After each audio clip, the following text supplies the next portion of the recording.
ଯାତ୍ରା ଜଗତରୁ ପୁଣି ଏକ ଦୁଃଖଦ ଖବର ସାମ୍ନାକୁ ଆସିଛି।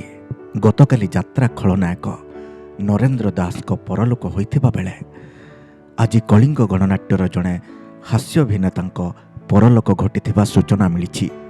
ଦେବେନ୍ଦ୍ର ଦାସ ଓରଫ ବୁଦ୍ଧିଆନ୍ନା କଳିଙ୍ଗ ଗଣନାଟ୍ୟର ଥିଲେ। ଗତକାଲି ଗଜପତି ଜିଲ୍ଲାର ମହେନ୍ଦ୍ରଗଡ଼ରେ ଛେଳିଗଡ଼ରେ ଯାତ୍ରା ପାଟିଥିଲା।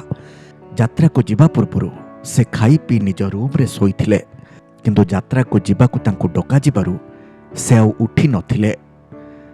ଘଟଣାସ୍ଥଳରେ ତାଙ୍କର ମୃତ୍ୟୁ ଘଟିଛି। ହାର୍ଟଆଟାକ୍ରେ ତାଙ୍କର ମୃତ୍ୟୁ ଘଟିଥିବା ଜଣାପଡ଼ିଛି।